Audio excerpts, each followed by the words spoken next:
Wait, what? It's me Let's versus try him? this way. Wait, what?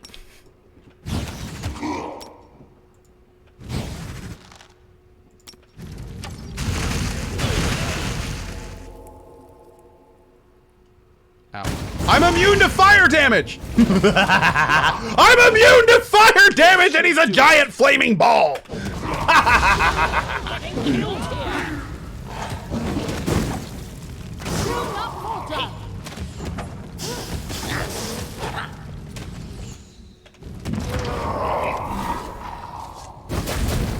Few have had the chance to see a star die. Spots of cold, lifeless darkness cover the fiery form of the Lantern King, growing, devouring, and with a dull moan, settling onto the ground a cloud of cold black dust.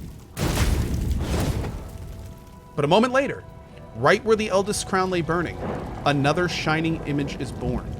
It grows, glowing, turning into a familiar silhouette wearing a crown. Defeat. What a refreshing feeling.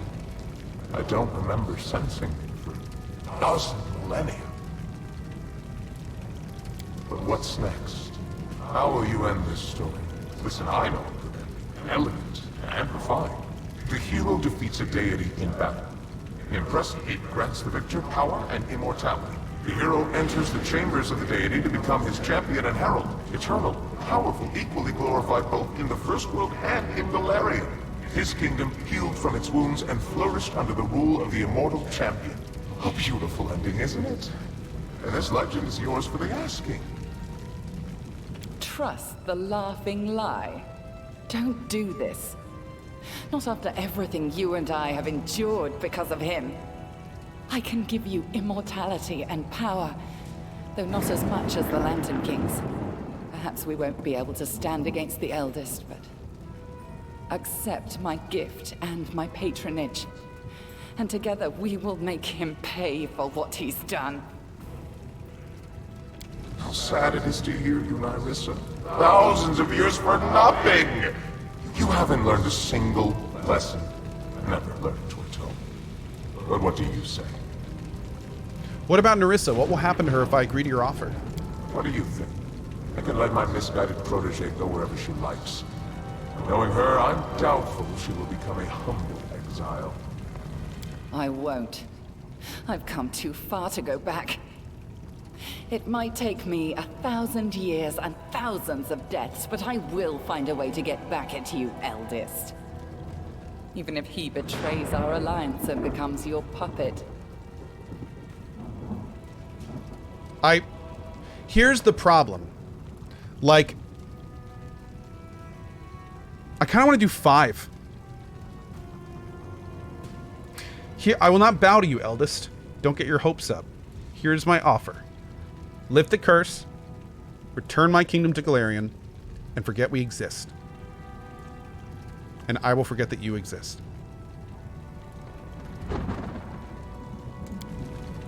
After you speak, silence falls deep as a chasm. Light pours from the eyes of the Lantern King's mask. Still the mask of paternal care, though you do not mistake this for what lies hidden beneath it. So be it. This performance has run its course. It would be unwise to continue. Besides, I have no love of dying and returning to life. My fellow eldest are very good at playing especially intricate pranks at that exact moment. You were cursed by my will. By my will, you are now freed from the curse. May shackles be broken, fetters be loosened. What's been stolen will be returned. What's been divided will be made whole again. I say farewell, and release your kingdom to the material plane. Go, be glad of your ordinary mortal life, and forget the gods of the first world. Now they no longer concern you. TLDR?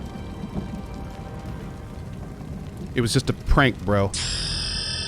It's cool, I'll fix it. He's literally the Cat in the Hat.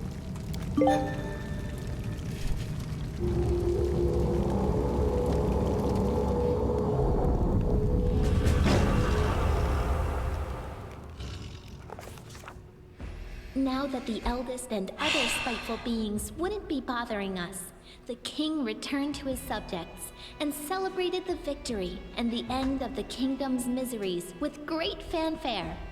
Everything gradually returned to normal, including our exciting lives. Not always peaceful, but also not troubled by invasions from another world. And little by little, our heroes and the common folk began to forget the sorrows of the past. Sometimes, on clear spring nights, the king saw dreams. In them, the nymph Nyrissa, fierce and wounded, battled the Jabberwock, died, and returned to life, again and again and again. The kingdom built by our hero became an example for all its neighbors. What else would you expect? The stolen lands became the only place where the citizens sincerely toast the health of their ruler. The citizens lived trouble-free, and taxes made it to the treasury without losses. A powerful army guards the peace. Exploration of magic is on par. The temples are flooded with their congregations. And most importantly, our cultural contributions are at least the equal of Absalom. Hell yeah. The stolen lands are called the land of popular rule, for in these lands, common people feel fully in control of their fates. Unfortunately, the total absence of authority allowed one of the richest regions in the kingdom to proclaim itself an independent republic, and retrieving those territories came at a rather high price for the king. Spain. The king's subjects praise his generosity, while citizens of neighboring lands groan from crippling taxes. Citizens of the stolen lands have it pretty good. Truth be told, the treasury isn't always capable of paying the royal bills, and the throne room's adornments are clearly decaying. But sometimes you have to buy the people's love, literally. Oh man, that is hilarious. You know, I have no idea what that must be like. Can you imagine, like, if you, like, led a group of people and you had to use your own money to, like, buy things for them? Oh, my lord, I tell you, what a world we live in. All right. How do you turn the stolen lands, savage and unruly, into a stronghold of safety and stability? The king found an answer by tripling or even quadrupling the number of guards. These guards consider themselves something of a privileged class, of course, allowed much more leniency than anyone else.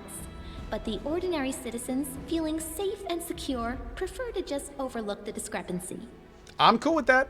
I'm okay with that. The king became a true patron of fine crafts. Over time, the castle treasury filled with wonderful gifts from the best masters in the area. Armor, weapons, even magical artifacts. And the collection is still growing. So wait. Ruled by popular rule. Lots of power given to the guards. Decaying and lost treasury. Did I inadvertently create America? Is that, like... Did I, like, inadvertently Americanize my... Like, what... No kingdom can function without its nobility, and the CohhCarnage Stolen Lands is no exception. Landowners, ready to share the burden of ruling alongside the king, grew to be more and more influential over time. And the more pompous the court balls and receptions held by dukes and baronets became, the more eventful were the lives of the schemers and freeloaders who always live within the shadows of the powerful. Okay. The feud between Brevois North and South, which had been smoldering for ages, finally sparked the fires of civil war. Our troops lent aid to the forces of Restov, led by Sword Lord Jamandi Aldori. After several bloody battles, House Sertova was forced to recognize Restov's independence. The victory came at a high price, but we have no more loyal ally than once more free Rostland. Kasil Aldori, who lost an arm during the war, became a permanent ambassador of Rostland at our court. I'm fine with that one. That's good. Because we knew this war was going to happen anyway. Like, we knew that was coming. Honestly, I thought that was going to be like a DLC or part of the next Pathfinder. Led by careful, level-headed Dugoth, the Tiger Lord's tribe reunited and started to lick the wounds left by the erratic Armagh. Little by little, they once again became one of the strongest mercenary armies in the region. Dugoth always assured our king of his friendship, but the king always stayed on his toes, understanding that anything could happen when that old fox is around.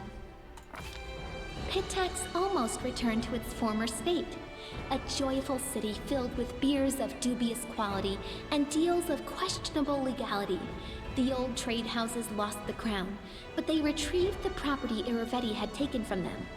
Soon, Pitax became almost like a second capital in the kingdom, a thriving city through which rivers of money from across the region ran.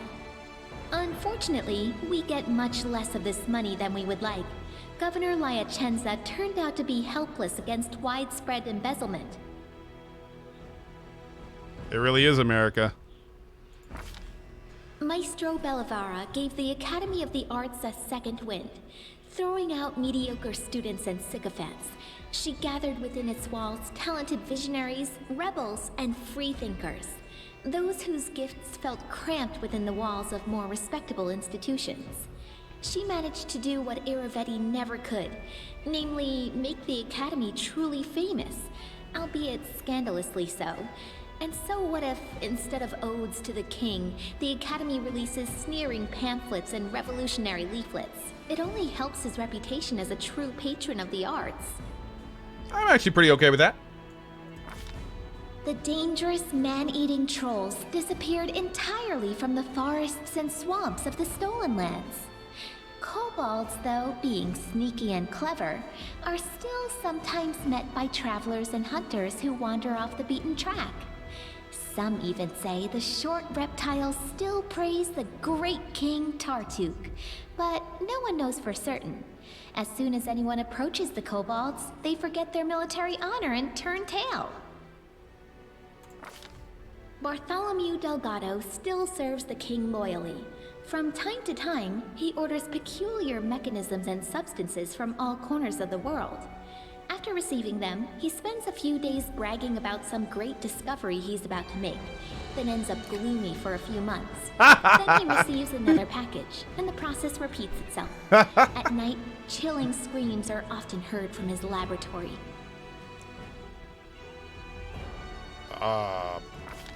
After enduring so many storms and troubles, Varnhold eventually turned into a real city. Daring settlers decided to conquer the vast, wild expanses of Dunsword, and despite all odds, they succeeded. The modest colony that almost vanished at the hands of an ancient lich turned everything around to become a thriving city with lively river trading. Agay, the Spriggan leader, learned a valuable lesson after surviving his meeting with the king and even regaining his tribe's home. Don't try to occupy seemingly empty settlements anymore. Instead, the Spriggans settled across Dunsword's wild borderlands and proclaimed it as their domain. Keeping the peace in a situation like that seems like the stuff of dreams, as evidenced by the occasional lost patrols and stolen cattle. By the way, this is called a tapestry ending, where many of the major decisions that you've made throughout the game are put into one giant book. For an RPG, in my opinion, this is the best way to end it, by far. And honestly, this type of ending is one of the reasons I hated the end to Fallout 4. Because in Fallout 4, they took away the tapestry. But yeah, this is so great. After the kobolds and mites disappeared, the empty caves beneath the old sycamore quickly became home to all kinds of disgusting critters. Giant centipedes being the most innocent and pleasant of them. Attempts have been made to clear out the caves, but it never takes long for something to take up residence again. In the end, the decision was made to block the entrances and burn the giant tree down, destroying the roots that held up the ceiling of the caves.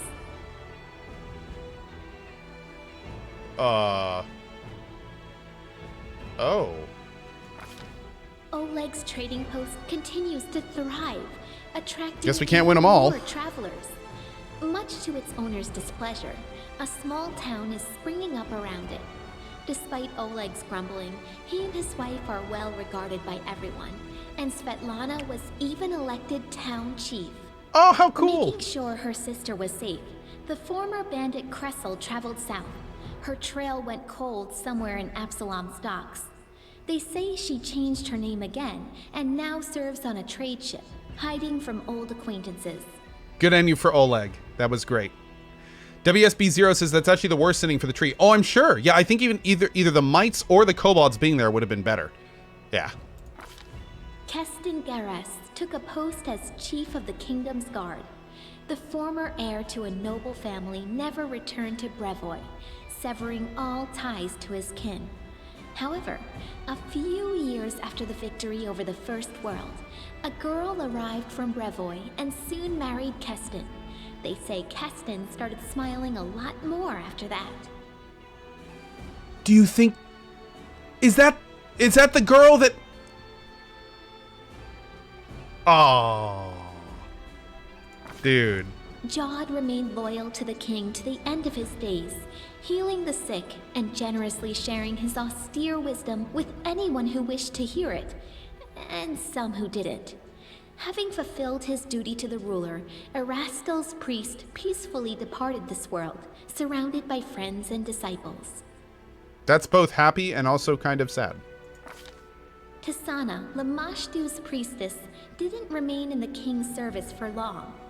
One night, she just disappeared from the castle and set off for the kingdom's borders, preaching to anyone who would listen and granting the needy the blessing of the Mother of Monsters.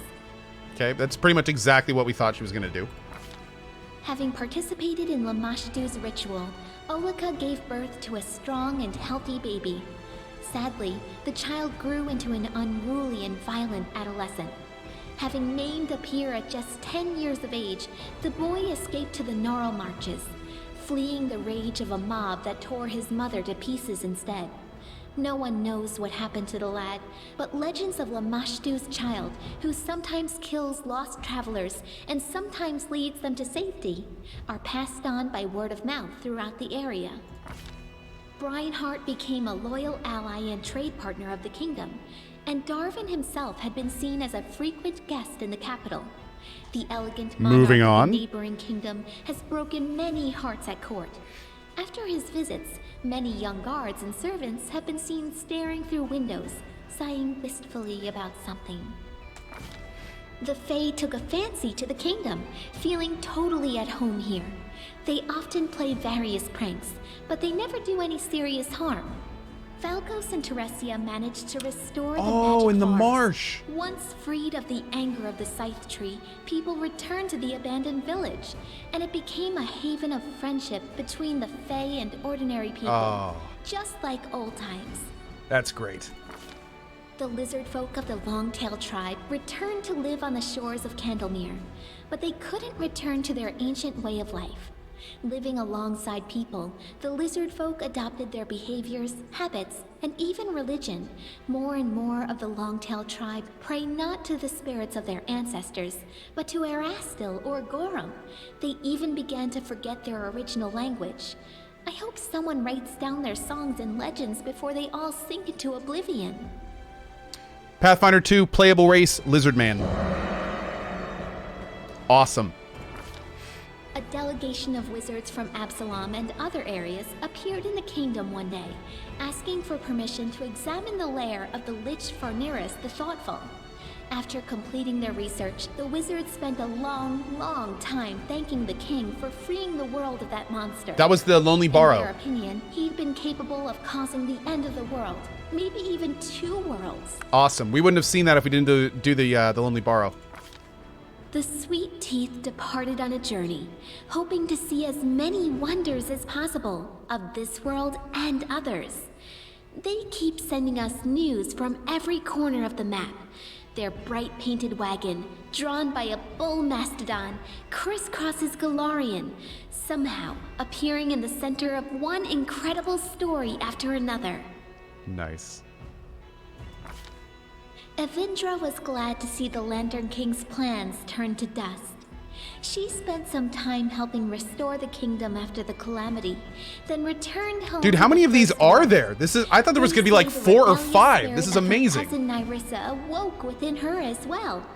Evindra is said to recount our story to the Fae, encouraging them to question the power and might of the eldest. After the victory, the storyteller We never found out abandoned about the his affairs storyteller. and began spending a lot of time alone in contemplation. He eventually bid farewell to the king and left his lands. But I suspect the inhabitants of Galarian haven't heard the last of this mysterious traveler, for his own story is hardly finished. The ancient artifacts gathered by the king built the foundation of a museum collection that has become famous. Yeah, he could be in the even sequel. In far-off Absalom. Watch this storyteller be like the only connecting material between Pathfinder 1 and 2. And as somebody mentioned in chat, I'm totally fine with Pathfinder 2 being in a completely different part of the world. In fact, I want to see Pathfinder 2 : Numeria. That's what I want to play. I want to play Pathfinder 2 in the land of robots and cyberware and freaking adamantine monsters and giant mechanical creations. That sounds amazing. So I really hope we see a Pathfinder Numeria. That would be so cool, man. Amiri remained a pariah to Here we her go. native tribe, but she stayed close friends with Nylak, who ruled the Six Bears wisely and taught them to survive in the unfamiliar plains and cities. The restless barbarian would often travel for long stretches of time. Yeah, Pathfinder 2, the Iron Sooner Gods. Or later, Yep. she would always return to her old I'm friends, totally cool with that. bragging about new scars and recounting new feats, many of which Nylak immortalized in song. Valerie stayed to serve the king, and to this day she continues to be a muse to many people. Not just bards and admirers, but to warriors as well. Honest and resilient, Valerie is not just famous for her feats in battle, but also for her patience and kindness, which she says the king helped her discover within herself. I'm sorry, is that our Valerie? What? Harren became famous, respected by dwarves throughout our kingdom as well as our neighbors, even as far as the Five Kings Mountains. He's often been asked to help out or teach others, and he's never denied anyone, despite his grumbling. Who are these people? People even listen to his preaching. Lucky for us, there's a lot less howling about the end of the world now, and more wise words of moderation and humility. Not all of his disciples turned to Grotus, but everyone took away something useful from his teachings. Jaethal spent some time at the king's court. Oh, she's but back. she then left to do whatever it was her new goddess required. She must have become a great inquisitor for Pharasma, as no one would know the ways of the undead and Urgathoa's cultists as well as a former undead cultist would. She was also seen in the company of Salim Godafar. It's unlikely the two became friends, being so different from one another, but it's a known fact that they worked together. Dude, Jaethal's story was amazing. Like that was such an incredibly cool thing for the devs to do. She, in my opinion, even though I didn't use her story kind of stands out in CRPGs to me. Like that is one of the cooler character stories I've seen in any CRPGs. Octavia didn't stay still for very long. Really creative and well done. She and Reg went to Numeria and started a huge slave rebellion there. They didn't manage to destroy the Technic League, but to this day, slaves speak their names with admiration, and slavers with terror. Over the course of their journey, the two grew as close as ever, leaving their quarrels and resentments behind. After returning from Numeria, Octavia settled in her mother's house and became the king's advisor and loyal companion. Rigangar left for Numeria with Octavia to start a slave rebellion. Over the journey, he really matured and learned to understand others, as well as how to control his anger. After he returned, he took a position in the king's court. Being both formidable and charming, he inspired fear in the hearts of some and lust in others. There are even some rumors that he almost talked Octavia into marrying him, and possibly even continuing the Della Fiorni line. Once the war was over, Tristan kept his promise to Sarenrae. In the middle of celebrating the king's victory, the priest suddenly disappeared in a flash of light, vanishing forever. I hope Sarenrae didn't take the Movonic Deva's memory, so her servant might still remember us and the Stolen Lands. Or if she did, I hope he was at least able to forget everything about the lands in which he endured so much suffering. Wow. I wonder how many different endings he can get. I wonder if there's an ending where he stays with us. Wow. After the war ended, Ekin hung up his bow on the wall and traded the path of the ranger in for the craft of the carpenter. It may not be the most heroic ending to a tragic story like his, but as Torag is my witness, Ekin's happy with it, as is Alina, who became his wife and is bearing his child. Any baby born into this family will be pretty lucky, since the king himself still visits his old friend and will likely become the child's patron. GG Ekin. Jubilost returned to the life of a traveling explorer, frequently visiting his favorite kingdom. He said so himself. His famous work studying the First World all opened with a dedication to his longtime companion, the king. Sometimes, during Jubilost's performances, all kinds of chaos would break loose. Viewers turned into unicorns, or would be teleported to the top of a cliff. Later, Jubilost would be seen arguing fiercely with a pretty gnome named Nerd. The arguments looked very sweet and intimate. Awesome ending. As for Knock Knock, apologies, I mean Hero Knock Knock, he continued his questionably heroic efforts in the Stolen Lands. Despite whatever mess he fell into, no matter the danger he leapt into, he always seemed to scrape through just a little better off than before. Like true heroes, he simply never gave up, struggling on and meeting the challenge of each new day with a spirit that no mishap or misfortune could ever quell. The slightly inaccurate statue of him and the king still stands in the square to this day. The two figures side by side. I've always felt that, while the heights may be a bit off, let's say, it accurately reflects the size and spirit of the goblin hero who'd been nurtured by the teachings of his king. He did it. He did. Kalika remained in the kingdom, though her desire to witness the world's wonders keeps driving her to take long journeys. But when she is home, she spends much of her spare time with her sister. They don't quarrel anymore, and have stopped dragging each other into trouble. And now the other one. Kanera settled down in the capital and became a very busy entrepreneur. It seems as though every hour is planned, meeting with rich merchants or inventors whose work she's promoting. But on her way home, she never fails to stop at the market to personally buy some sweets for her sister. Between Kanera's business sense and Kalika's charm, they founded and successfully run not one, but 3 organizations. A trading house, a shelter for tiefling children, and a school of magic devoted to Nethys. Despite all the woes that befell the country, our king remains a strong leader. Many noble houses from neighboring lands wouldn't hesitate to be related to him, and they regularly send a variety of marriage proposals. Don't tell Lena. As for myself, the author of this book, Lindsay, who never chose a pretty nickname, I'm still here, inside my creation within the Capitol Library. I live just like I always dreamed, surrounded by people and books, and not a day goes by without someone turning my pages.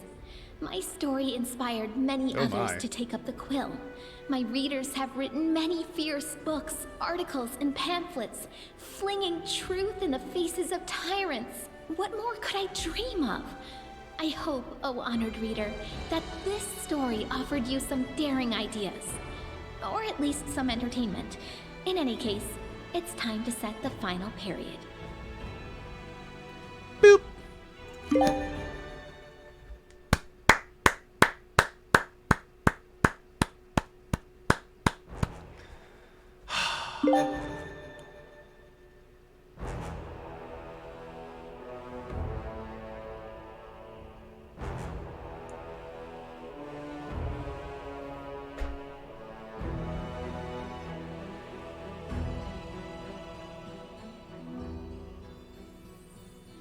We did it.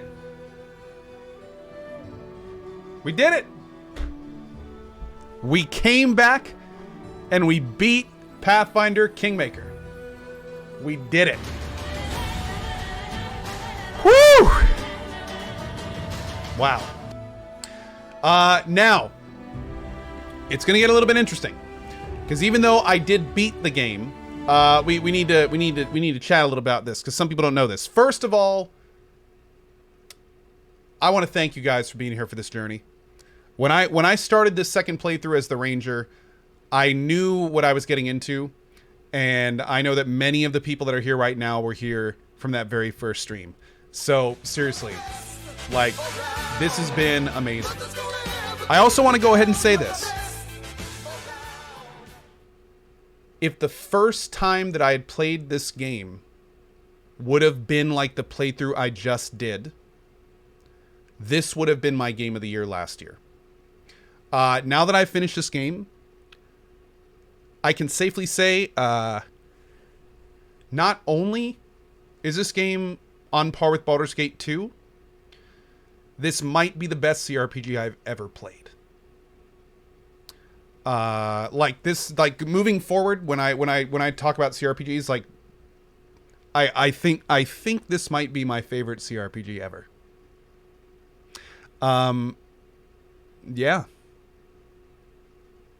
I think so.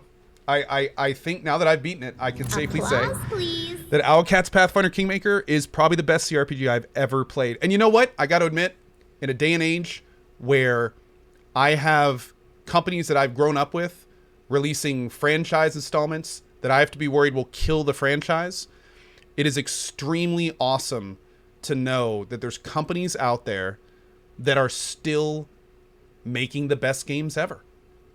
That's awesome.